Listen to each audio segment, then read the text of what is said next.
The wind howled like a living beast across the endless white plain. Snowflakes cut through the air like shards of glass, stinging the skin of anyone foolish enough to expose their body.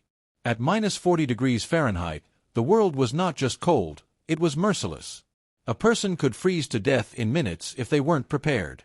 Yet, tens of thousands of years ago, this was not a place of passing danger. It was home. For the caveman, this was the only world he knew. His name was never written, never remembered, but his struggle echoed through time. He belonged to a small group, perhaps 20 men, women, and children, who wandered the frozen tundra, chasing herds of mammoths, bison, and woolly rhinoceroses. Survival was not guaranteed. Every day was a test of strength, courage, and cleverness. The man's body was wrapped in layers of fur stitched crudely with bone needles. Mammoth hide cloaks, reindeer skins, and wolf pelts were all that kept the deadly cold from biting into his flesh. Even so, the cold gnawed at his fingers and toes. He could feel it seeping into his bones, reminding him that a single mistake, falling into icy water, losing a fire, wandering too far, could be the end. But clothing and shelter were not his only challenges. There was a need that no fur could protect against, no fire could ease, the call of nature. In today's world, toilets are taken for granted, a place of comfort, privacy, and warmth. For the caveman, there was no such thing. When the body demanded release, there was only the snow, the ice, and the freezing wind. At -40 degrees Fahrenheit, this simple act became a dangerous ritual. To relieve himself, the caveman had to squat in the open, stripping away what little warmth his body held. The icy air bit into his skin instantly, and he felt as though knives were pressing against his most sensitive parts. His breath turned into clouds of steam, swirling away in the blizzard. In those few minutes, he was completely vulnerable, not just to the cold, but to predators that stalked the tundra. And yet, this was life. Every member of the group, from the youngest child to the oldest elder, knew this discomfort. It was not something to complain about, but simply another battle against the environment. The caveman's people had no choice but to adapt, to endure. Despite these hardships, their lives were not only about pain. Around their fires, hidden in shelters made from mammoth bones and hides, there was warmth, laughter, and stories. They told tales of the hunt, of spirits in the sky, of ancestors who had walked before them. These stories gave them strength, binding the group together. But outside, the world remained harsh. The cold never rested, never gave mercy. A single mistake, like squatting too long in the snow, could cost a person frostbite, infection, or even death. That was the truth of life in the Ice Age. Still, the caveman endured. He was not alone. His people were survivors. They had fire, they had tools, and above all, they had each other.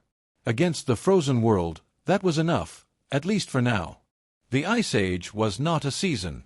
It was not a temporary winter that would one day melt away. For the caveman and his people, it was the world itself, an endless, frozen kingdom of snow, ice, and bitter winds. To survive here meant fighting every single day against hunger, cold, and exhaustion. The sun barely rose above the horizon. It gave light, but no warmth. The world stretched out in shades of white and gray. From the shelter of their mammoth bone hut, smoke rose faintly from the fire that burned within, a thin lifeline against the surrounding cold. But even fire had its limits. If the flames died, so too would the people. The hunt begins. Food was the first concern of every day. The human stomach was relentless, demanding to be filled even when the land offered nothing. Meat was survival, and hunting was both a necessity and a gamble. The caveman prepared with his companions, spears tipped with sharpened stone, their shafts hardened in fire, heavy fur cloaks to shield them from the wind, and courage born of desperation. On this morning, tracks were found in the snow. A herd of reindeer had passed nearby. The hunters followed, moving quietly, their breaths forming misty clouds. Each step crunched in the snow, each sound magnified in the silence of the tundra. They knew that if they failed, their people would go hungry. Hours passed. The cold seeped deeper into their bones, but finally, in the distance, they saw the herd, shaggy reindeer scraping at the snow to reach frozen grass. The hunters spread out, circling, their hearts pounding. They had no bows, no arrows, only spears and their own determination. The caveman gripped his spear tightly. This was the moment of truth. With a shout, the hunters charged, their voices carrying over the icy wind. The reindeer bolted, snow spraying into the air. The caveman threw his spear with all his strength. It struck true, piercing the side of a young reindeer. The animal stumbled, fell, and the hunters rushed forward to finish the kill. The victory was more than food, it was life. They would carry the meat back, share it among the group, dry some for storage, and use the hide for clothing. Every part of the animal had a purpose. The bones could become tools, the sinew turned into thread, the fat burned for light. Nothing was wasted, because nothing could be wasted. The fire's heart. Back at the shelter, the fire crackled weakly, fed by scraps of wood and bone. Fire was not just warmth. It was protection against predators, a tool for cooking, a source of light in the endless night. Without fire, humans were no different from the animals they hunted. With fire, they were something greater, creatures who bent the frozen world to their will. But fire was fragile. In storms, it could die. In the wet snow, it could vanish. That was why the caveman always carried embers wrapped in moss, kept glowing during travel. One small coal could mean the difference between life and death. The women of the group tended the flames, their hands red and cracked from the cold. Children sat close, their eyes wide, listening to the snapping wood as if it were music. Around the fire, they ate pieces of roasted reindeer meat, warmth spreading through their bellies. For a brief time, the cold outside did not exist. The hidden enemy, the cold itself. But even with food and fire, danger was never far. The cold crept into everything. At night, frost formed on the inside of the shelter, sparkling like glass. Breath froze in hair and beards, forming tiny icicles. Fingers and toes grew numb, and if ignored, blackened with frostbite. The caveman knew men who had lost fingers to the cold, their hands forever twisted and useless. And then there was the daily humiliation, the necessity of answering nature's call in a world where no shelter existed. At -40°F, stepping outside the hut, pulling down the furs, and squatting in the snow was an act of bravery in itself. The icy air stabbed at exposed skin, the steam of breath and waste rising instantly in the freezing air. Every second spent outside was dangerous. Some laughed about it, others cursed, but all endured it because there was no choice. This constant discomfort shaped their lives. It hardened them, made them resilient. They could not afford weakness, for weakness meant death. The watchful eyes of predators. As if the cold and hunger were not enough, predators stalked the land. Wolves prowled the edges of their camp, glowing eyes catching the firelight at night. Cave lions hunted silently, their roars echoing in the distance. And the great mammoths, while not predators, were dangerous in their own right. One wrong move during a hunt, one careless spear thrown, and a charging beast could crush a man beneath its massive feet. The caveman knew fear, but he also knew courage. His people had survived not because they were the strongest or fastest, but because they worked together. Alone, a man was prey. Together, they were hunters, builders, survivors. The strength of the group. That night, after the hunt, the group gathered around the fire. The reindeer's meat was cooking, fat sizzling, filling the shelter with rich, savory smoke. The children laughed as they played with scraps of bone, pretending to be hunters themselves. The elders told stories, of great hunts, of spirits that lived in the stars, of ancestors who still watched over them.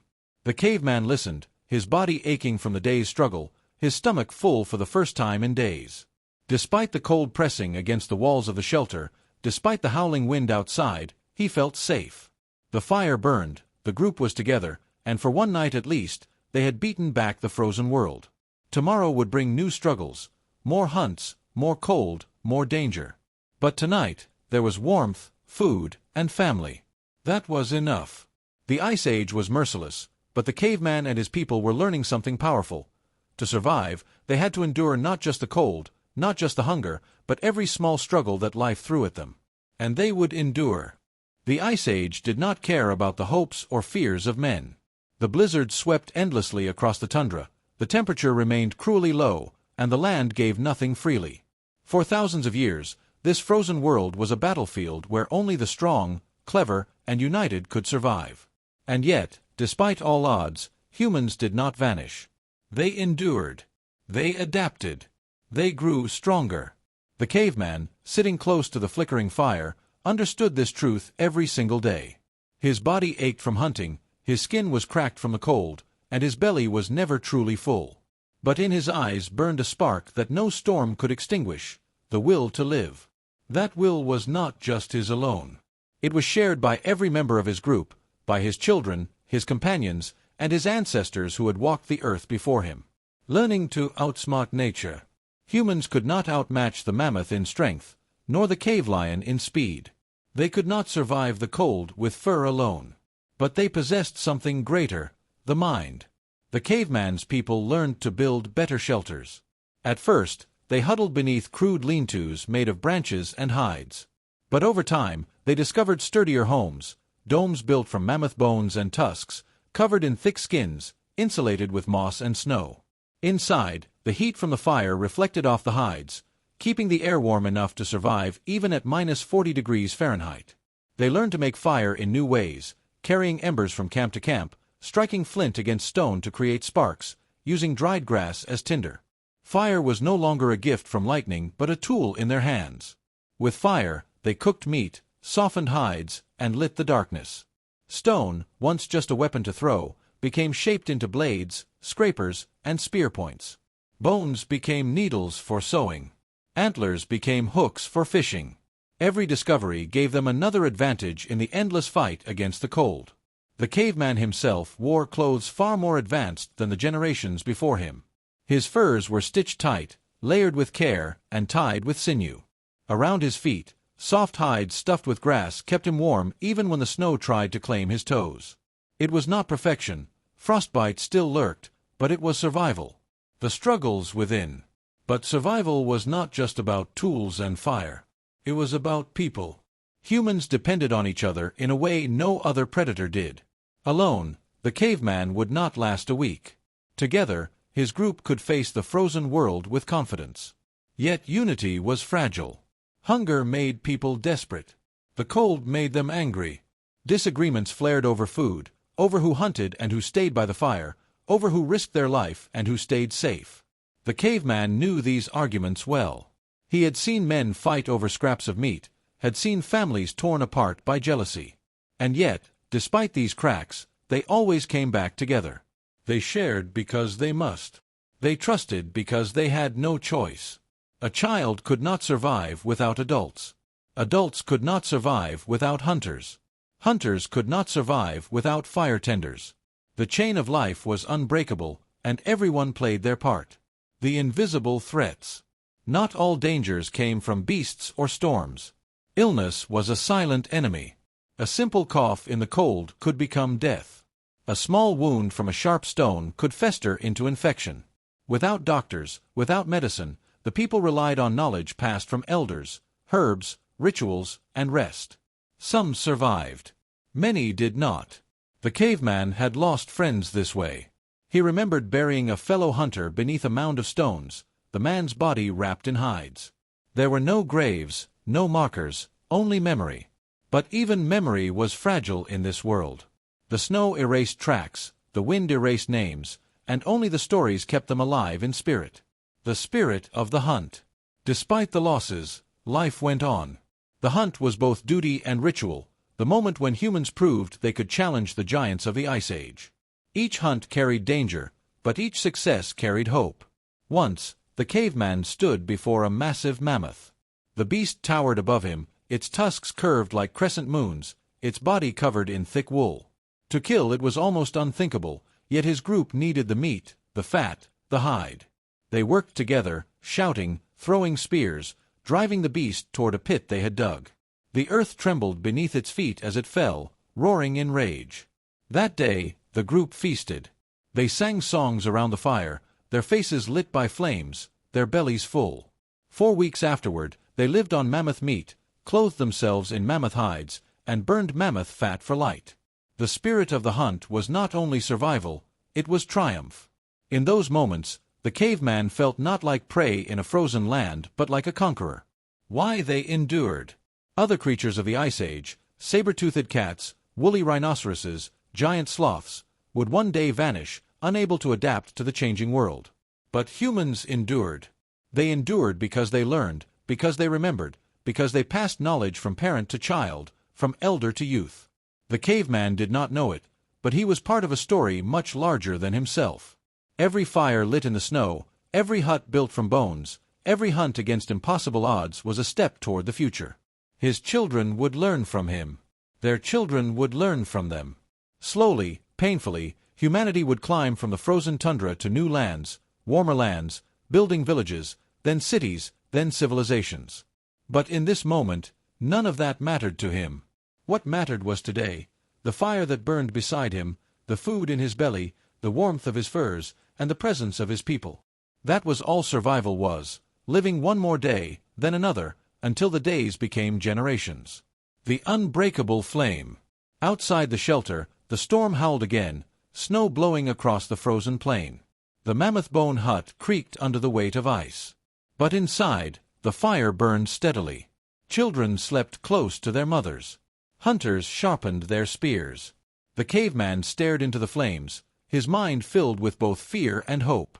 The world outside was merciless. It wanted him gone. But as long as the fire burned, as long as his people stood together, he knew they would not break. The Ice Age could freeze the land. It could starve the body. But it could not extinguish the human spirit. And so, in that frozen world of endless winter, man endured, not because he was the strongest,